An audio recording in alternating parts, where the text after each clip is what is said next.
ಒಂದು ಯುದ್ಧ ನಡೀತಾ ಇದೆ. ಈ ಯುದ್ಧಕ್ಕೆ ಯಾವ ಗಡಿ ಇಲ್ಲ, ಯಾವ ಸೈನ್ಯ ಕಾಣಲ್ಲ, ಯಾವ ಗುಂಡಿನ ಶಬ್ದನೂ ಕೇಳಲ್ಲ. ಆದರೂ ಈ ಯುದ್ಧ ಪ್ರತಿದಿನ, ಪ್ರತಿ ಮನೆಯಲ್ಲಿ, ಪ್ರತಿ ಜೇಬಿನ ಒಳಗೆ ನಡೀತಾ ಇದೆ. ಒಂದು ಕಡೆ ನಿಂತಿದೆ ಲೌಡ್ ಪಾವರ್ಟಿ, ಶಬ್ದ ಮಾಡುವ ಬಡತನ. ಪ್ರತಿ ಸಲ ಚಂದ ಕಾಣೋಕೆ, ಚಪ್ಪಾಳೆ ಗಿಟ್ಟಿಸೋಕೆ ಒಂದೊಂದೇ ರೂಪಾಯಿ ಬಲಿ ಕೊಡುತ್ತೆ. ಇನ್ನೊಂದೊಂದು ಕಡೆ ನಿಂತಿದೆ ಕ್ವಾಯಟ್ ವೆಲ್ತ್, ಶಬ್ದ ಮಾಡದ ಶ್ರೀಮಂತಿಕೆ. ಯಾರ ಕಣ್ಣಿಗೂ ಕಾಣದೆ, ಯಾರ ಚಪ್ಪಾಲೇನೂ ಕೇಳದೆ ಶಾಂತವಾಗಿ ಬೆಳೀತಾ ಹೋಗುತ್ತೆ. ಈ ಎರಡು ಸೈನ್ಯಗಳ ನಡುವಿನ ಯುದ್ಧ ಭೂಮಿ ಬೇರೆ ಎಲ್ಲೂ ಅಲ್ಲ, ಅದು ನಿಮ್ಮದೇ ತಲೆಯ ಒಳಗೆ. ಮತ್ತು ಈ ಯುದ್ಧದಲ್ಲಿ ಪ್ರತಿದಿನ ಒಂದು ಕಡೆ ಸೋಲ್ತಾ ಇರ್ತೀರಿ, ನಿಮಗೇ ಗೊತ್ತಿಲ್ಲದ ಹಾಗೆ. ಯಾಕಂದ್ರೆ ಈ ಯುದ್ಧದಲ್ಲಿ ಎದುರಾಳಿ ಬಂದೂಕು ಹಿಡ್ಕೊಂಡು ಬರಲ್ಲ, ಅವನು ಬರೋದು ಒಂದು ಪ್ರಶ್ನೆ ಹಿಡ್ಕೊಂಡು. ಜನ ನಿನ್ನ ಬಗ್ಗೆ ಏನ್ ಅನ್ಕೋತಾರೆ? ಈ ಒಂದೇ ಪ್ರಶ್ನೆ ಲಕ್ಷಾಂತರ ಜನರ ಬ್ಯಾಂಕ್ ಬ್ಯಾಲೆನ್ಸ್ ಅನ್ನು ಸೋಲಿಸಿ, ಸಾಲದ ಸಂಕೋಲೆ ಹಾಕಿ ಗೆದ್ದೆ ಅಂತ ಭ್ರಮೆ ಹುಟ್ಟಿಸ್ತಿದೆ. ಆದರೆ ನಿಜವಾಗಿ ಈ ಯುದ್ಧದಲ್ಲಿ ಗೆದ್ದವರು ಯಾರು ಗೊತ್ತಾ? ಶಬ್ದ ಮಾಡಿದವರಲ್ಲ, ಮೌನವಾಗಿ ಬೆಳೆದವರು. ಇವತ್ತು ಈ ಯುದ್ಧದ ಎರಡೂ ಕಡೆಯ ಆಯುಧಗಳನ್ನ, ತಂತ್ರಗಳನ್ನ ಮತ್ತೆ ಗೆಲ್ಲೋ ದಾರಿನ ಪೂರ್ತಿಯಾಗಿ ಬಿಚ್ಚಿಡ್ತೀವಿ. ಈ ವಿಡಿಯೋ ಕೊನೆಯವರೆಗೂ ನೋಡಿ, ಯಾಕಂದ್ರೆ ಕೊನೆಯಲ್ಲಿ ನಾನು ನಿಮಗೆ ಈ ಯುದ್ಧನ ಶಾಶ್ವತವಾಗಿ ಗೆಲ್ಲೋ ಒಂದು ರಹಸ್ಯ ಫಾರ್ಮುಲಾ ಕೊಡ್ತೀನಿ. ಒಟ್ಟು 8 ಮಾನಸಿಕ ಬಲೆಗಳ ಬಗ್ಗೆ ಮಾತಾಡ್ತೀವಿ. ಪ್ರತಿಯೊಂದನ್ನು ಕರ್ನಾಟಕದ ಬೀದಿಗಳಿಂದ, ನಿಜ ಜೀವನದ ಕಥೆಗಳ ಮೂಲಕ ಡಿಕೋಡ್ ಮಾಡ್ತೀವಿ. ಒಂದ್ ನಿಮಿಷ ಒಂದ್ ಕತೆ ಹೇಳ್ತೀನಿ ಕೇಳಿ. ಇದು ಯಾವುದೋ ಕಾಲ್ಪನಿಕ ಕಥೆ ಅಲ್ಲ, ಇದು ನಿಜವಾಗಿ ಬೆಳಗಾವಿಯ ಒಂದು ಕಾಲೇಜ್ನಿಂದ ಬಂದ ಕಥೆ. ಇಬ್ಬರು ಸಹಪಾಠಿಗಳು, ಇಬ್ಬರೂ ಒಂದೇ ಇಂಜಿನಿಯರಿಂಗ್ ಕಾಲೇಜ್ನಲ್ಲಿ ಓದಿದವರು, ಒಂದೇ ವರ್ಷ ಪಾಸ್ ಆದವರು, ಒಂದೇ ತರಹದ ಕಂಪನಿಯಲ್ಲಿ ಒಂದೇ ಸಂಬಳಕ್ಕೆ ಕೆಲಸಕ್ಕೆ ಸೇರಿಕೊಂಡವರು. ಒಬ್ಬನ ಹೆಸರಿಟ್ಕೊಳ್ಳೋಣ ಸಂತೋಷ್, ಇನ್ನೊಬ್ಬನ ಹೆಸರಿಟ್ಕೊಳ್ಳೋಣ ಪ್ರಸಾದ್. ಮೊದಲ ಸಂಬಳ ಬಂದಾಗ ಸಂತೋಷ್ ಒಂದು ಹೊಸ ಬೈಕ್ ತಗೊಂಡ. 6 ತಿಂಗಳಲ್ಲಿ ಒಂದು ಐಫೋನ್ EMI ಮೇಲೆ ತಗೊಂಡ. 1 ವರ್ಷದಲ್ಲಿ ಆಫೀಸ್ಗೆ ಬ್ರ್ಯಾಂಡೆಡ್ ಬಟ್ಟೆ ಹಾಕೊಂಡು ಹೋಗೋಕೆ ಶುರು ಮಾಡಿದ. ಪ್ರಸಾದ್ ಮಾತ್ರ 2 ವರ್ಷ ಒಂದೇ ಬಟ್ಟೆ, ಒಂದೇ ಫೋನ್ ಇಟ್ಕೊಂಡಿದ್ದ. ಆಫೀಸ್ನ ಸ್ನೇಹಿತರೆಲ್ಲ ಪ್ರಸಾದ್ನ ಬೆನ್ನ ಹಿಂದೆ ನಗ್ತಿದ್ರು. ಇಷ್ಟು ಸಂಬಳ ಇದ್ರೂ ಇವನೇಕೆ ಇಷ್ಟು ಸಾಧಾರಣ ಆಗಿದ್ದಾನೆ ಅಂತ. ಸಂತೋಷ್ ಆಗ ಆಫೀಸ್ನಲ್ಲಿ ಕೂಲ್ ಗಾಯ್ ಅಂತ ಫೇಮಸ್ ಆಗಿದ್ದ.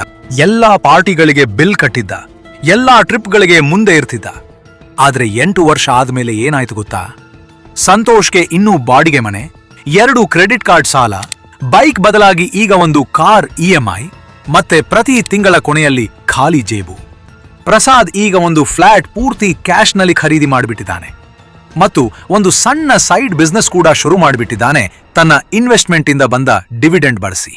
ಇಲ್ಲಿ ಒಂದು ವಿಷಯ ಗಮನಿಸಿ, ಸಂತೋಷ್ ಕೆಟ್ಟವನಲ್ಲ, ಸೋಮಾರಿಯೂ ಅಲ್ಲ. ಪ್ರಸಾದ್ಗಿಂತ ಜಾಸ್ತಿ ಪ್ರತಿಭೆ ಇತ್ತು ಅವನಿಗೆ. ಆದರೆ ಒಂದು ಸಣ್ಣ ಮಾನಸಿಕ ಬಲೆ ಅವನ ಜೀವನದ ಇಡೀ ದಿಕ್ಕನ್ನ ಬದಲಾಯಿಸಿಬಿಟ್ಟಿತು. ಈ ಬಲೆಗೆ ಹೆಸರೇ ಇಂಪ್ರೆಷನ್ ಟ್ರ್ಯಾಪ್ ಅಥವಾ ಲೌಡ್ ಪಾವರ್ಟಿ ಸಿಂಡ್ರೋಮ್. ಇವತ್ತು ನಾವು ಈ ಬಲೆಯ ಒಂದೊಂದೇ ಪದರವನ್ನ ಬಿಚ್ಚಿಡ್ತೀವಿ. ಈ ಪದ ಮೊದಲ ಸಲ ಕೇಳಿದವ್ರಿಗೆ ಸ್ವಲ್ಪ ವಿಚಿತ್ರ ಅನ್ಸ್ಬಹುದು. ಬಡತನ ಶಬ್ದ ಮಾಡ್ತಾ? ಹೌದು, ಮಾಡುತ್ತೆ. ಲೌಡ್ ಪಾವರ್ಟಿ ಅಂದ್ರೆ ಒಬ್ಬ ವ್ಯಕ್ತಿ ತನ್ನ ಬಳಿ ಇಲ್ಲದ ಹಣನ, ಇಲ್ಲದ ಸ್ಟೇಟಸ್ ಅನ್ನ ಪ್ರದರ್ಶಿಸೋಕೆ ಪ್ರತಿ ರೂಪಾಯಿ ಖರ್ಚು ಮಾಡೋದು. ಇದೊಂದು ಶಬ್ದ ಮಾಡುವ ಬಡತನ. ದೊಡ್ಡ ಕಾರ್, ದೊಡ್ಡ ಮನೆಯ ಬಾಡಿಗೆ, ದುಬಾರಿ ಫೋನ್, ಬ್ರ್ಯಾಂಡ್ ಲೋಗೋ, ದೊಡ್ಡದಾಗಿ ಕಾಣುವ ಬಟ್ಟೆ, ಇವೆಲ್ಲ ಶಬ್ದ ಮಾಡ್ತಾ ಒಂದೇ ಸಂದೇಶ ಕಳಿಸ್ತಾ ಇರುತ್ತೆ, ನೋಡಿ ನಾನು ಶ್ರೀಮಂತ. ಆದ್ರೆ ಆ ಶಬ್ದ ಎಷ್ಟು ಜೋರಾಗಿರುತ್ತೋ ಆ ವ್ಯಕ್ತಿಯ ಬ್ಯಾಂಕ್ ಅಕೌಂಟ್ ಅಷ್ಟೇ ಶಾಂತವಾಗಿ, ಅಷ್ಟೇ ಖಾಲಿಯಾಗಿರುತ್ತೆ. ಇದಕ್ಕೆ ವಿರುದ್ಧವಾಗಿರೋದೇ ಕ್ವಾಯಟ್ ವೆಲ್ತ್. ಇಲ್ಲಿ ಹಣ ಇರುತ್ತೆ, ಆದ್ರೆ ಅದು ಶಬ್ದ ಮಾಡಲ್ಲ. ಬ್ಯಾಂಕ್ ಅಕೌಂಟ್ನಲ್ಲಿ, ಮ್ಯೂಚುವಲ್ ಫಂಡ್ನಲ್ಲಿ, ಪ್ರಾಪರ್ಟಿಯಲ್ಲಿ ಶಾಂತವಾಗಿ ಬೆಳೀತಾ ಇರುತ್ತೆ. ಇಲ್ಲಿ ಒಂದು ಆರ್ಥಿಕ ಪರಿಕಲ್ಪನೆ ಅರ್ಥ ಮಾಡಿಕೊಳ್ಳೋಣ, ಸಿಗ್ನಲಿಂಗ್ ಥಿಯರಿ. ಈ ಥಿಯರಿ ಪ್ರಕಾರ ನಾವು ಏನನ್ನಾದರೂ ಖರ್ಚು ಮಾಡೋದು ಆ ವಸ್ತು ನಮಗೆ ಬೇಕು ಅಂತ ಅಲ್ಲ, ಆ ವಸ್ತುವಿನ ಮೂಲಕ ಬೇರೆಯವರಿಗೆ ಒಂದು ಸಂದೇಶ ಕಳಿಸೋಕೆ. ನಾನು ಸಕ್ಸಸ್ಫುಲ್, ನಾನು ಒಳ್ಳೆಯ ಪೊಸಿಷನ್ನಲ್ಲಿದ್ದೀನಿ ಅನ್ನೋದನ್ನ ಬಾಯಲ್ಲಿ ಹೇಳೋಕೆ ಆಗಲ್ಲ. ಅದಕ್ಕೆ ನಾವು ಒಂದು ದೊಡ್ಡ ಕಾರ್, ದುಬಾರಿ ವಾಚ್ ಮೂಲಕ ಈ ಸಂದೇಶ ಕಳಿಸ್ತೀವಿ. ಇದೇ ಸೈಕಾಲಜಿ ಮೈಸೂರಿನ ಮದುವೆ ಮನೆಗಳಲ್ಲಿ, ಮಂಗಳೂರಿನ ಪಬ್ ಕಲ್ಚರ್ನಲ್ಲಿ, ಬೆಂಗಳೂರಿನ ಟ್ರಾಫಿಕ್ನಲ್ಲಿ ಎಲ್ಲೆಡೆ ಕಣ್ಣಿಗೆ ಕಾಣುತ್ತೆ. ಆರ್ಥಿಕ ಶಾಸ್ತ್ರದಲ್ಲಿ ಒಂದು ಪದ ಇದೆ, ವೆಬ್ಲೆನ್ ಗುಡ್ಸ್. ಸಾಮಾನ್ಯವಾಗಿ ಒಂದು ವಸ್ತುವಿನ ಬೆಲೆ ಜಾಸ್ತಿ ಆದಷ್ಟು ಬೇಡಿಕೆ ಕಡಿಮೆ ಆಗುತ್ತೆ. ಆದರೆ ವೆಬ್ಲೆನ್ ಗುಡ್ಸ್ ವಿಷಯದಲ್ಲಿ ಉಲ್ಟಾ, ಬೆಲೆ ಜಾಸ್ತಿ ಆದಷ್ಟು ಜನ ಅದನ್ನ ಇನ್ನೂ ಜಾಸ್ತಿ ಬಯಸ್ತಾರೆ. ಯಾಕಂದ್ರೆ ಆ ಜಾಸ್ತಿ ಬೆಲೆನೇ ಒಂದು ಸ್ಟೇಟಸ್ ಸಿಂಬಲ್ ಆಗ್ಬಿಡುತ್ತೆ. 1 ಲಕ್ಷದ ವಾಚ್ ಟೈಮ್ ಚೆನ್ನಾಗಿ ತೋರಿಸಲ್ಲ, ಆದರೆ ಅದು ನನ್ನ ಹತ್ರ 1 ಲಕ್ಷ ಖರ್ಚು ಮಾಡೋ ಶಕ್ತಿ ಇದೆ ಅಂತ ತೋರಿಸುತ್ತೆ. ಲಕ್ಸರಿ ಬ್ರ್ಯಾಂಡ್ಸ್ ಮತ್ತು ಮಾರ್ಕೆಟಿಂಗ್ ಕಂಪನಿಗಳು ಇದೇ ಸಿಗ್ನಲಿಂಗ್ ಸೈಕಾಲಜಿ ಬಳಸಿ ಕೋಟಿಗಟ್ಟಲೆ ಗಳಿಸುತ್ತಾರೆ. ಆದರೆ ಒಬ್ಬ ವ್ಯಕ್ತಿಯಾಗಿ ನಾವು ಇದೇ ಪ್ರಿನ್ಸಿಪಲ್ ಅನ್ನ ಉಲ್ಟಾ ಬಳಸಬಹುದು. ಕ್ವಾಯಟ್ ವೆಲ್ತ್ ಕಾನ್ಸೆಪ್ಟ್ ಮೂಲಕ ನಿಮ್ಮ ಹಣನ ತೋರಿಸೋ ಬದಲು ಅದನ್ನ ಬೆಳೆಸೋಕೆ ಹಾಕಿ. ಜಗತ್ತಿನ ನಿಜವಾದ ಶ್ರೀಮಂತರು ಇದನ್ನೇ ಮಾಡ್ತಾರೆ. ಈಗ ಒಂದು ಸಣ್ಣ ಪ್ರಯೋಗ ಮಾಡೋಣ. ಒಂದು ಸಲ ಯೋಚನೆ ಮಾಡಿ ನೋಡಿ, ನೀವು ಕೊನೆಯ ಸಲ ಒಂದು ಹೊಸ ಫೋನ್ ತಗೊಂಡಾಗ ಏನಾಯ್ತು? ಮೊದಲು ಫೋನ್ ತಗೊಂಡ್ರಿ, ಆಮೇಲೆ ಅನ್ಸುತ್ತೆ ಇಷ್ಟು ಚೆನ್ನಾಗಿರೋ ಫೋನ್ಗೆ ಸಾಧಾರಣ ಕವರ್ ಸರಿ ಹೋಗಲ್ಲ, ಒಂದು ಒಳ್ಳೆ ಕವರ್ ತಗೋಬೇಕು. ಆಮೇಲೆ ಈ ಫೋನ್ಗೆ ಒಳ್ಳೆ ಇಯರ್ಫೋನ್ಸ್ ಬೇಕು. ಆಮೇಲೆ ಈ ಫೋನ್ ಇಟ್ಕೊಳ್ಳಕ್ಕೆ ಒಂದು ಒಳ್ಳೆ ಬ್ಯಾಗ್ ಬೇಕು. ಒಂದು ವಸ್ತು ಇನ್ನೊಂದನ್ನ ಎಳ್ಕೊಂಡು ಬರುತ್ತೆ, ಅದು ಮೂರನೇದನ್ನ ಎಳ್ಕೊಂಡು ಬರುತ್ತೆ. ಇದನ್ನೇ 18ನೇ ಶತಮಾನದ ಫ್ರೆಂಚ್ ತತ್ವಜ್ಞಾನಿ ಡೆನಿಸ್ ಡಿಡರೋ ಗಮನಿಸಿ ಒಂದು ಪ್ರಬಂಧ ಬರೆದಿದ್ರು. ಇವತ್ತು ಇದನ್ನ ಸೈಕಾಲಜಿಯಲ್ಲಿ ಡಿಡರೋ ಎಫೆಕ್ಟ್ ಅಂತ ಕರೀತಾರೆ. ಈ ಎಫೆಕ್ಟ್ ಹೇಗೆ ಕೆಲಸ ಮಾಡುತ್ತೆ ಗೊತ್ತಾ? ಶಿವಮೊಗ್ಗದ ಒಂದು ಮನೆ ತಗೊಳ್ಳಿ. ಒಬ್ಬ ಗೃಹಿಣಿ ಮನೆ ಹಾಲ್ಗೆ ಒಂದು ಹೊಸ ಸೋಫಾ ತಗೊಂಡ್ರು ಅಂತ ಇಟ್ಕೊಳ್ಳಿ. ಆ ಹೊಸ ಸೋಫಾ ಎಷ್ಟು ಚೆನ್ನಾಗಿತ್ತು ಅಂದ್ರೆ ಈಗ ಪಕ್ಕದಲ್ಲಿದ್ದ ಹಳೆ ಟೀಪಾಯ್ ಕೆಟ್ಟದಾಗಿ ಕಾಣ್ತಿತ್ತು. ಟೀಪಾಯ್ ಬದಲಾಯಿಸಿದ ಮೇಲೆ ಗೋಡೆ ಬಣ್ಣ ಹಳೆದಾಗಿ ಕಾಣ್ತಿತ್ತು. ಬಣ್ಣ ಬಳಸಿದ ಮೇಲೆ ಪರದೆಗಳು ಸರಿ ಹೋಗ್ಲಿಲ್ಲ. 6 ತಿಂಗಳಲ್ಲಿ ಒಂದು ಸೋಫಾ ಇಡೀ ಮನೆಯ ರೆನೋವೇಷನ್ ಆಗಿ ಬದಲಾಗಿತ್ತು. ಮತ್ತೆ 2 ಲಕ್ಷ ರೂಪಾಯಿ ಖರ್ಚಾಗಿತ್ತು. ಇದೇ ಸೈಕಾಲಜಿ ಬಟ್ಟೆ ವಿಷಯದಲ್ಲೂ ಕೆಲಸ ಮಾಡುತ್ತೆ. ಇದನ್ನೇ ಮಾರ್ಕೆಟಿಂಗ್ ಪ್ರಪಂಚದಲ್ಲಿ ಕಾಂಪ್ಲಿಮೆಂಟರಿ ಕನ್ಸಂಪ್ಷನ್ ಅಂತ ಕರೀತಾರೆ. ಮತ್ತೆ ದೊಡ್ಡ ಬ್ರ್ಯಾಂಡ್ಸ್ ಇದನ್ನ ಬಳಸಿಕೊಂಡು matching sets, complete the look ಅಂತ ಜಾಹೀರಾತು ಮಾಡ್ತಾರೆ. ಡಿಡರೋ ಎಫೆಕ್ಟ್ ಎಷ್ಟು ಅಪಾಯಕಾರಿ ಅಂದ್ರೆ ಇದು ಎಂದಿಗೂ ಒಂದೇ ಖರ್ಚಿಗೆ ನಿಲ್ಲಲ್ಲ. ಒಂದು ಖರ್ಚು ಇನ್ನೊಂದು ಖರ್ಚಿಗೆ ಬಾಗ್ಲು ತೆಗೀತೆ, ಅದು ಮತ್ತೊಂದಕ್ಕೆ. ಇದನ್ನ ಸ್ಪೈರಲ್ ಸ್ಪೆಂಡಿಂಗ್ ಅಂತನೂ ಕರಿಬಹುದು. ಮನುಷ್ಯನ ಮೆದುಳು ಯಾವಾಗ್ಲೂ ಕನ್ಸಿಸ್ಟೆನ್ಸಿ ಬಯಸುತ್ತೆ. ಎಲ್ಲಾ ವಸ್ತುಗಳು ಒಂದೇ ಮಟ್ಟದಲ್ಲಿ ಇರಬೇಕು ಅಂತ. ಒಂದು ವಸ್ತು ಮಾತ್ರ ದುಬಾರಿಯಾಗಿದ್ರೆ ಉಳಿದ ವಸ್ತುಗಳು ಕಡಿಮೆ ಅನಿಸ್ತಾವೆ. ಆ ಅಸಮತೋಲನ ನಮ್ಮನ್ನ ಕಾಡುತ್ತೆ ಮತ್ತೆ ಖರ್ಚು ಮಾಡಿಸ್ತಾ ಇರುತ್ತೆ. ರಿಟೇಲ್ ಕಂಪನಿಗಳ ಶೋರೂಮ್ಗಳು ಇದನ್ನ ಸಂಪೂರ್ಣ ಕಾನೂನುಬದ್ಧವಾಗಿ ಬಳಸ್ತಾರೆ. ಒಂದು ವಸ್ತು ಮಾರಾಟ ಮಾಡಿ ಅದರ ಜೊತೆ ಆಕ್ಸೆಸರೀಸ್ ಮಾರಾಟ ಮಾಡೋದೇ ಅವರ ದೊಡ್ಡ ಪ್ರಾಫಿಟ್ ಮಾರ್ಜಿನ್.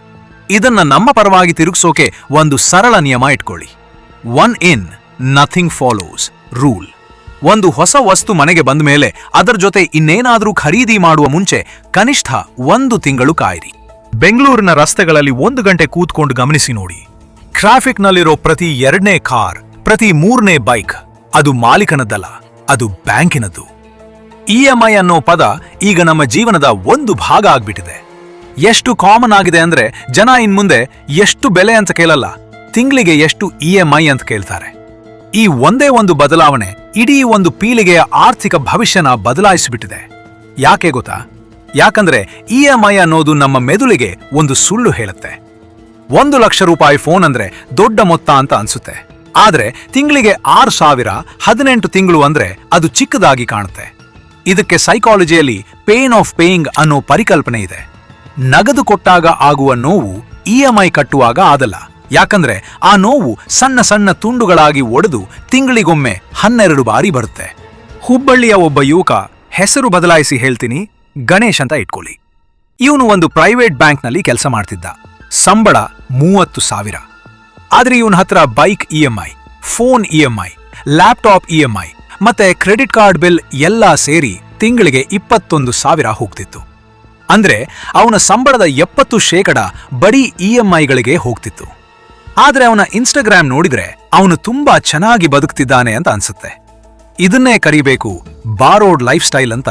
ಸಾಲ ತಗೊಂಡು ಕಟ್ಟಿದ ಒಂದು ನಕಲಿ ಜೀವನ ಶೈಲಿ. ಈ ಟ್ರ್ಯಾಪ್ಗೆ ಇನ್ನೂ ಡೇಂಜರಸ್ ಪದರ ಇದೆ, ಲೈಫ್ ಸ್ಟೈಲ್ ಇನ್ಫ್ಲೇಷನ್ ಅಂತ.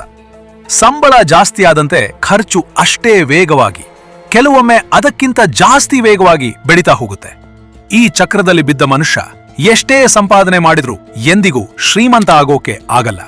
ಯಾಕಂದ್ರೆ ಶ್ರೀಮಂತಿಕೆ ಅಳೆಯೋದು ಸಂಪಾದನೆಯಿಂದ ಅಲ್ಲ, ಸಂಪಾದನೆ ಮತ್ತು ಖರ್ಚಿನ ನಡುವಿನ ಅಂತರದಿಂದ. ಈ ಟ್ರ್ಯಾಪ್ಗೆ ಇನ್ನೂ ಡೇಂಜರಸ್ ಪದರ ಇದೆ, ಲೈಫ್ ಸ್ಟೈಲ್ ಇನ್ಫ್ಲೇಷನ್ ಅಂತ. ಸಂಬಳ ಜಾಸ್ತಿ ಆದಂತೆ ಖರ್ಚು ಅಷ್ಟೇ ವೇಗವಾಗಿ, ಕೆಲವೊಮ್ಮೆ ಅದಕ್ಕಿಂತ ಜಾಸ್ತಿ ವೇಗವಾಗಿ ಬೆಳೀತಾ ಹೋಗುತ್ತೆ. ಈ ಚಕ್ರದಲ್ಲಿ ಬಿದ್ದ ಮನುಷ್ಯ ಎಷ್ಟೇ ಸಂಪಾದನೆ ಮಾಡಿದ್ರೂ ಎಂದಿಗೂ ಶ್ರೀಮಂತ ಆಗೋಕೆ ಆಗಲ್ಲ. ಯಾಕಂದ್ರೆ ಶ್ರೀಮಂತಿಕೆ ಅಳೆಯೋದು ಸಂಪಾದನೆಯಿಂದ ಅಲ್ಲ, ಸಂಪಾದನೆ ಮತ್ತು ಖರ್ಚಿನ ನಡುವಿನ ಅಂತರದಿಂದ.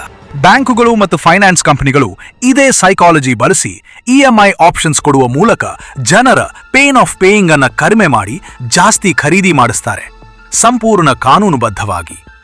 ಇದನ್ನ ನಮ್ಮ ಪರವಾಗಿ ಬಳಸುವ ದಾರಿ ಇದೆ. ರಿವರ್ಸ್ EMI ಅಂತ ಯೋಚನೆ ಮಾಡಿ. ಪ್ರತಿ ತಿಂಗಳು ಒಂದು ಫಿಕ್ಸಡ್ ಮೊತ್ತ ಮೊದಲು ನಿಮ್ಮ ಸ್ವಂತ SIPಗೆ, ನಿಮ್ಮ ಸ್ವಂತ ಸೇವಿಂಗ್ಸ್ಗೆ EMI ಕಟ್ಟಿ, ಆಮೇಲೆ ಉಳಿದ ದುಡ್ಡಲ್ಲಿ ಬದುಕಿ. ನಾವ್ಯಾಕೆ ಬೇರೆಯವರ ಜೀವನ ನೋಡಿ ನಮ್ಮ ಜೀವನ ಸಣ್ಣದು ಅಂತ ಅನ್ಕೋತೀವಿ? ಒಂದು ಸತ್ಯ ಹೇಳ್ತೀನಿ, ಇನ್ಸ್ಟಾಗ್ರಾಮ್ನಲ್ಲಿ ನೀವು ನೋಡೋ 90% ಜನ ಅವರ ನಿಜವಾದ ಜೀವನ ತೋರಿಸ್ತಿಲ್ಲ. ಅವರು ತೋರಿಸ್ತಿರೋದು ಒಂದು ಹೈಲೈಟ್ ರೀಲ್, ಅಂದ್ರೆ ಅವರ ಜೀವನದ ಅತ್ಯುತ್ತಮ ಕ್ಷಣಗಳ ಒಂದು ಸಂಗ್ರಹ, ಬಹಳ ಜಾಗ್ರತೆಯಿಂದ ಆಯ್ಕೆ ಮಾಡಿತು. ಆದರೆ ನಮ್ಮ ಮೆದುಳಿಗೆ ಇದು ಗೊತ್ತಾಗಲ್ಲ. ನಮ್ಮ ಮೆದುಳು ಬೇರೆಯವರ ಹೈಲೈಟ್ ರೀಲ್ ಅನ್ನ ನಮ್ಮ ದಿನನಿತ್ಯದ ನಿಜ ಜೀವನದ ಜೊತೆ ಹೋಲಿಕೆ ಮಾಡುತ್ತೆ. ಇದನ್ನೇ ಕರಿಬೇಕು ಕಂಪ್ಯಾರಿಸನ್ ಟ್ರ್ಯಾಪ್. ಇಲ್ಲಿ ಇನ್ನೂ ಡಾರ್ಕ್ ಒಂದು ಸತ್ಯ ಇದೆ. ಮೈಸೂರಿನ ಒಬ್ಬ ಹುಡುಗ ಒಂದು ದೊಡ್ಡ ಕಾರ್ ಮುಂದೆ ನಿಂತು ಫೋಟೋ ತೆಗೆಸಿಕೊಂಡು ಇನ್ಸ್ಟಾಗ್ರಾಮ್ನಲ್ಲಿ ಹಾಕಿದ. ಆದರೆ ಆ ಕಾರ್ ಅವನ ಸ್ವಂತದ್ದಲ್ಲ, ಅದೊಂದು ರೆಂಟಲ್ ಕಾರ್. ಒಂದೇ ಒಂದು ಫೋಟೋಗೆ 2500 ರೂಪಾಯಿ ಬಾಡಿಗೆ ಕೊಟ್ಟಿದ್ದ. ಯಾಕಂದ್ರೆ ಅವನ ಫ್ರೆಂಡ್ಸ್ ಎಲ್ಲ ಒಳ್ಳೊಳ್ಳೆ ಕಾರ್ ಹತ್ರ ಫೋಟೋ ಹಾಕ್ತಿದ್ರು. ಈಗ ಯೋಚನೆ ಮಾಡಿ, ಈ ಫೋಟೋ ನೋಡಿದ ಇನ್ನೊಬ್ಬ ಹುಡುಗ ಇವನಿಗೆ ಇಷ್ಟು ಚೆನ್ನಾಗಿ ಆಗ್ತಿದೆ, ನಾನು ಏನಾದ್ರೂ ಮಾಡಬೇಕು ಅಂತ ಯೋಚನೆ ಮಾಡಿ ಸಾಲ ಮಾಡಿ ಇನ್ನೊಂದು ಕಾರ್ ಬಾಡಿಗೆಗೆ ತಗೋಬಹುದು. ಇದೊಂದು ಸುಳ್ಳಿನ ಮೇಲೆ ಸುಳ್ಳಿನ ಗೋಪುರ. ಪೂರ್ತಿ ಸಮಾಜ ಇದೇ ಆಟ ಆಡ್ತಿದೆ, ಮತ್ತೆ ಎಲ್ಲರೂ ಸೋಲ್ತಿದ್ದಾರೆ. ಇಲ್ಲಿ ನಾವು ಇನ್ನೂ ಆಳಕ್ಕೆ ಹೋಗ್ಬೇಕು. ಯಾಕಂದ್ರೆ ಈ ಇಂಪ್ರೆಷನ್ ಟ್ರ್ಯಾಪ್ನ ಬೇರು ಬರೀ ಬೇರೆಯವರಿಗೆ ತೋರ್ಸೋಕೆ ಅಂತ ಅಲ್ಲ. ಇದರ ಆಳದಲ್ಲಿ ಇರೋದು ಒಂದು ಆಳವಾದ ಭಯ, ಬಡತನದ ಭಯ. ಭಾರತದಲ್ಲಿ, ಅದು ಕರ್ನಾಟಕದಂತಹ ಜಾಗದಲ್ಲಿ, ಬಡತನ ಅಂದ್ರೆ ಬರೀ ಆರ್ಥಿಕ ಸ್ಥಿತಿಯಲ್ಲ, ಅದೊಂದು ಸಾಮಾಜಿಕ ಅವಮಾನ. ಒಬ್ಬ ವ್ಯಕ್ತಿ ಬಡವ ಅಂತ ಗೊತ್ತಾದ್ರೆ ಸಮಾಜ ಅವನನ್ನ ಬೇರೆ ರೀತಿ ನೋಡುತ್ತೆ. ಮದುವೆ ಮಾತುಕತೆಯಲ್ಲಿ ಅವನ ಸ್ಥಾನ ಕಡಿಮೆ ಆಗುತ್ತೆ. ಬಂಧುಗಳ ಮನೆಗೆ ಹೋದಾಗ ಅವನ ಮಾತಿಗೆ ಬೆಲೆ ಕಡಿಮೆ ಆಗುತ್ತೆ. ಈ ಭಯ ಎಷ್ಟು ಆಳವಾಗಿದೆ ಅಂದ್ರೆ ಜನ ನಿಜವಾಗಿ ಶ್ರೀಮಂತರಾಗೋಕ್ಕಿಂತ ಹೆಚ್ಚು ಶ್ರೀಮಂತರ ಹಾಗೆ ಕಾಣೋಕೆ ಪ್ರಯತ್ನ ಪಡ್ತಾರೆ. ಯಾಕಂದ್ರೆ ನಿಜವಾಗಿ ಶ್ರೀಮಂತ ಆಗೋಕೆ ಸಮಯ ಬೇಕು, ಶಿಸ್ತು ಬೇಕು, ತ್ಯಾಗ ಬೇಕು. ಆದ್ರೆ ಶ್ರೀಮಂತರ ಹಾಗೆ ಕಾಣೋಕೆ ಬರೀ ಒಂದು ಕ್ರೆಡಿಟ್ ಕಾರ್ಡ್ ಸಾಕು. ಇಲ್ಲಿ ನಾವು ಒಂದು ಕಠಿಣ ಪ್ರಶ್ನೆ ಕೇಳಬೇಕು. ನಾವು ಶ್ರೀಮಂತರಾಗೋಕೆ ಪ್ರಯತ್ನ ಪಡ್ತಿದ್ದೀವಾ, ಅಥವಾ ಬಡವರಂತೆ ಕಾಣಿಸೋ ಭಯದಿಂದ ತಪ್ಪಿಸ್ಕೊಳ್ಳೋಕೆ ಪ್ರಯತ್ನ ಪಡ್ತಿದ್ದೀವಾ? ಈ ಎರಡು ಪ್ರಶ್ನೆ ಕೇಳೋಕೆ ಒಂದೇ ತರ ಕಾಣುತ್ತೆ, ಆದ್ರೆ ಇವೆರಡರ ಉತ್ತರ ಸಂಪೂರ್ಣ ಬೇರೆ ಬೇರೆ ದಾರಿಗೆ ಕರ್ಕೊಂಡು ಹೋಗುತ್ತೆ. ಮೊದಲನೇದು ನಿಮ್ಮನ್ನ ಇನ್ವೆಸ್ಟ್ಮೆಂಟ್ ಕಡೆ ಕರ್ಕೊಂಡು ಹೋಗುತ್ತೆ. ಎರಡನೇದು ನಿಮ್ಮನ್ನ ಡೆಟ್ ಕಡೆ ಕರ್ಕೊಂಡು ಹೋಗುತ್ತೆ. ಇದನ್ನ ಸೈಕಾಲಜಿಯಲ್ಲಿ ಲಾಸ್ ಎವರ್ಷನ್ ಅಂತಾರೆ. ನಷ್ಟದ ಭಯ ಲಾಭದ ಆಸೆಗಿಂತ 2 ಪಟ್ಟು ಬಲವಾಗಿರುತ್ತೆ ಅಂತ ನೊಬೆಲ್ ಪ್ರೈಸ್ ಗೆದ್ದ ಡ್ಯಾನಿಯಲ್ ಕಾನಮನ್ ಸಂಶೋಧನೆ ಮಾಡಿ ತೋರಿಸಿಕೊಟ್ಟಿದ್ದಾರೆ. ಅಂದ್ರೆ ಬಡವ ಅಂತ ಕಾಣಿಸಿಕೊಳ್ಳುವ ನಷ್ಟದ ಭಯ ಶ್ರೀಮಂತ ಆಗುವ ಲಾಭಕ್ಕಿಂತ ಜಾಸ್ತಿ ನಮ್ಮ ನಿರ್ಧಾರಗಳ ಮೇಲೆ ಪ್ರಭಾವ ಬೀರುತ್ತೆ. ಇದೇ ಕಾರಣಕ್ಕೆ ಜನ ಭವಿಷ್ಯದ ಸಂಪತ್ತಿಗಿಂತ ಇವತ್ತಿನ ಪ್ರತಿಷ್ಠೆಗೆ ಆದ್ಯತೆ ಕೊಡ್ತಾರೆ. ಇನ್ಶೂರೆನ್ಸ್ ಕಂಪನಿಗಳು, ಲಾಟರಿ ಕಂಪನಿಗಳು ಇದೇ ಲಾಸ್ ಎವರ್ಷನ್ ಬಳಸಿ ಕಾನೂನುಬದ್ಧವಾಗಿ ವ್ಯಾಪಾರ ಮಾಡ್ತಾರೆ. ನಮ್ಮ ಪರವಾಗಿ ಬಳಸೋಕೆ ಈ ಪ್ರಶ್ನೆನ ತಿರುಗಿಸಿ ಕೇಳಬೇಕು. ಇವತ್ತು ನಾನು ಈ ಖರ್ಚು ಮಾಡದೇ ಇದ್ರೆ 5 ವರ್ಷದಲ್ಲಿ ನಾನೆಷ್ಟು ಕರ್ಕೋತೀನಿ ಅಲ್ಲ, ಈ ಖರ್ಚು ಮಾಡದೇ ಇದ್ರೆ ನಾನೆಷ್ಟು ಗಳಿಸ್ತೀನಿ ಅಂತ ಯೋಚನೆ ಮಾಡಿ. ಈ ಒಂದು ಮೈಂಡ್ ಸೆಟ್ ಶಿಫ್ಟ್ ಲಾಸ್ ಎವರ್ಷನ್ ಅನ್ನ ನಮ್ಮ ಪರವಾಗಿ ತಿರುಗಿಸುತ್ತೆ. ಈಗ ಒಂದು ಸ್ವಲ್ಪ ಬೇರೆ ಜಾಗಕ್ಕೆ ಹೋಗೋಣ. ಈಗ ಫ್ಯಾಷನ್ ಆಗಿರೋ ಡೆಸ್ಟಿನೇಷನ್ ಮದುವೆಗಳ ಬಗ್ಗೆ, ಡ್ರೋನ್ ಕ್ಯಾಮೆರಾ ಬಗ್ಗೆ ಮಾತಾಡೋಣ. 10 ವರ್ಷದ ಹಿಂದೆ ಮಂಗಳೂರಿನಲ್ಲಿ ಒಂದು ಮದುವೆ ಅಂದ್ರೆ ಊರ ಗಣಪತಿ ಹಬ್ಬದ ಹಾಗೆ ಸರಳ ಇರ್ತಿತ್ತು. ಒಂದು ಫೋಟೋಗ್ರಾಫರ್, ಒಂದು ಸಾಧಾರಣ ಹಾಲ್, ಸ್ಥಳೀಯ ಕೇಟರಿಂಗ್. ಆದರೆ ಈಗ drone camera, cinematic wedding films, pre wedding photo shoot Gokarna ಬೀಚ್ನಲ್ಲಿ, ರಿಸೆಪ್ಷನ್ಗೆ ಒಂದು 5 ಸ್ಟಾರ್ ರಿಸಾರ್ಟ್. ಒಂದು ಸಾಧಾರಣ ಮಧ್ಯಮ ವರ್ಗದ ಕುಟುಂಬ ಈಗ ಒಂದೇ ಮದುವೆಗೆ 20 ರಿಂದ 30 ಲಕ್ಷ ಖರ್ಚು ಮಾಡ್ತಿದೆ. ಇಲ್ಲಿ ಕೆಲಸ ಮಾಡ್ತಿರೋ ಸೈಕಾಲಜಿಗೆ ಒಂದು ಹೆಸರಿದೆ, ಆಂಕರಿಂಗ್ ಬಯಾಸ್. ಇದೇನಂದ್ರೆ ಮೊದಲು ಕಂಟಂಡ ಒಂದು ಸಂಖ್ಯೆ ಅಥವಾ ಉದಾಹರಣೆ ನಮ್ಮ ಎಲ್ಲಾ ಮುಂದಿನ ನಿರ್ಧಾರಗಳಿಗೆ ಒಂದು ಆಂಕರ್ ಆಗಿ ಕೆಲಸ ಮಾಡುತ್ತೆ. ಒಬ್ಬ ಸಂಬಂಧಿ ಒಂದು ಭವ್ಯ ಮದುವೆ ಮಾಡಿದ್ರೆ ಆ ಮದುವೆ ಈಗ ಎಲ್ಲರಿಗೂ ಸಾಮಾನ್ಯ ಸ್ಟ್ಯಾಂಡರ್ಡ್ ಆಗ್ಬಿಡುತ್ತೆ. ಅದಕ್ಕಿಂತ ಕಡಿಮೆ ಮಾಡಿದ್ರೆ ಕಡಿಮೆ ಆಯ್ತು ಅಂತ ಅನ್ಸುತ್ತೆ, ಸಮಾಜದ ಟೀಕೆ ಮಾಡಬಹುದು ಅನ್ನೋ ಭಯ ಕಾಡುತ್ತೆ. ಒಬ್ಬ ಬೆಂಗಳೂರಿನ ತಂದೆ ತನ್ನ ಮಗಳ ಮದುವೆಗೆ ಡ್ರೋನ್ ಕ್ಯಾಮೆರಾ ಕರೆಯಿಸಲಿಲ್ಲ ಅಂತ ಸಂಬಂಧಿಕರ ನಡುವೆ ಮುಖ ತೋರಿಸೋಕೆ ನಾಚಿಕೆ ಪಟ್ಟ ಕತೆ ನಿಜವಾಗಿ ನಡೆದಿದೆ. ಯೋಚನೆ ಮಾಡಿ ನೋಡಿ, ಒಂದು ಡ್ರೋನ್ ವಿಡಿಯೋ ಇಲ್ಲ ಅಂತ ನಾಚಿಕೆ ಪಡುವ ಮಟ್ಟಿಗೆ ನಮ್ಮ ಮನಸ್ಸು ಈ ಟ್ರ್ಯಾಪ್ನಲ್ಲಿ ಸಿಕ್ಕಿಬಿದ್ದಿದೆ. ಆಂಕರಿಂಗ್ ಬಯಾಸ್ ಜೊತೆಗೆ ಇಲ್ಲಿ ಇನ್ನೊಂದು ಪ್ರಿನ್ಸಿಪಲ್ ಸೇರಿಕೊಳ್ಳುತ್ತೆ. Parkinson's law of money. ಇದರ ಪ್ರಕಾರ ಖರ್ಚು ಯಾವಾಗ್ಲೂ ಆದಾಯದ ಮಟ್ಟಕ್ಕೆ ಬೆಳ್ತಾ ಹೋಗುತ್ತೆ. ಬಜೆಟ್ ಅನ್ನೋದು ನಿಗದಿ ಮಾಡದೇ ಇದ್ರೆ ಎಷ್ಟೇ ಸಂಪಾದನೆ ಮಾಡಿದ್ರೂ ಖರ್ಚು ಅದಕ್ಕೆ ಸರಿಯಾಗಿ ಬೆಳ್ತಾ ಹೋಗುತ್ತೆ. ಡೆಸ್ಟಿನೇಷನ್ ಮದುವೆ, ಡ್ರೋನ್ ಕ್ಯಾಮೆರಾ ಇವೆಲ್ಲ 20 ವರ್ಷದ ಹಿಂದೆ ಇರ್ಲಿಲ್ಲ. ಆದರೂ ಜನ ಚೆನ್ನಾಗಿ ಮದುವೆ ಮಾಡ್ತಿದ್ರು. ಈಗ ಇವೆಲ್ಲ ಅಗತ್ಯ ಆಗ್ಬಿಟ್ಟಿದೆ. ಯಾಕಂದ್ರೆ ಆದಾಯ ಬೆಳೆದ ಹಾಗೆ ಖರ್ಚಿನ ಸ್ಟ್ಯಾಂಡರ್ಡ್ ಕೂಡ ಬೆಳ್ತಾ ಹೋಗಿದೆ. ಈವೆಂಟ್ ಮ್ಯಾನೇಜ್ಮೆಂಟ್ ಕಂಪನಿಗಳು ಈ ಮನೋವಿಜ್ಞಾನವನ್ನ ಚೆನ್ನಾಗಿ ಬಳಸಿಕೊಂಡು ಪ್ರೀಮಿಯಂ ಪ್ಯಾಕೇಜಸ್ ಮಾರಾಟ ಮಾಡ್ತಾರೆ. ಪ್ರತಿ ಮದುವೆಗೆ ಹೊಸ ಸ್ಟ್ಯಾಂಡರ್ಡ್ ಸೃಷ್ಟಿ ಮಾಡ್ತಾ ಹೋಗ್ತಾರೆ. ನಂಬ್ತಾರೆ. ನಮ್ ಪರವಾಗಿ ಇದನ್ನ ತಿರುಗಿಸೋಕೆ ಮದುವೆ ಅಥವಾ ಯಾವುದೇ ದೊಡ್ಡ ಖರ್ಚಿನ ಮುಂಚೆ ಝೀರೋ ಬೇಸ್ಡ್ ಬಜೆಟ್ ಅನ್ನ ಬಳಸಿ. ಅಂದ್ರೆ ಬೇರೆಯವರ ಮದುವೆ ಎಷ್ಟಿತ್ತು ಅನ್ನೋದನ್ನ ಆಂಕರ್ ಮಾಡ್ಕೊಳ್ಳೋ ಬದಲು ಶೂನ್ಯದಿಂದ ಶುರು ಮಾಡಿ ನಮಗೆ ನಿಜವಾಗಿ ಏನು ಬೇಕು, ನಮ್ಮ ಬಜೆಟ್ ಎಷ್ಟು ಅಂತ ಸ್ವತಂತ್ರವಾಗಿ ಲೆಕ್ಕ ಹಾಕಿ. ಇಷ್ಟೊತ್ತಿಗೆ ಈ ವಿಡಿಯೋದ ಅರ್ಧ ಭಾಗ ಮುಗಿದಿದೆ. ಇಲ್ಲಿ 1 ನಿಮಿಷ ನಿಲ್ಲಿಸಿ ನಿಮ್ಮ ಫೋನ್ ಪಕ್ಕಕ್ಕಿಟ್ಟು ಒಂದು ಪ್ರಾಮಾಣಿಕ ಪ್ರಶ್ನೆ ಕೇಳಿಕೊಳ್ಳಿ. ಇಷ್ಟೊತ್ತು ನಾವು ಮಾತಾಡಿದ 6 ಬಲೆಗಳಲ್ಲಿ signalling, Diderot effect, EMI culture, social comparison, ಬಡತನದ ಭಯ, ಆಂಕರಿಂಗ್ ಬಯಾಸ್, ಎಷ್ಟು ಬಲೆಗಳಲ್ಲಿ ನೀವು ಈಗಲೂ ಸಿಕ್ಕಿಬಿದ್ದಿದ್ದೀರಾ ಅಂತ ಒಂದು ಸಲ ಯೋಚನೆ ಮಾಡಿ. ಇದನ್ನ ಯಾಕೆ ಹೇಳ್ತಿದ್ದೀನಿ ಗೊತ್ತಾ? ಯಾಕಂದ್ರೆ ಬರೀ ಮಾಹಿತಿ ಕೇಳಿದ್ರೆ ಸಾಲದು.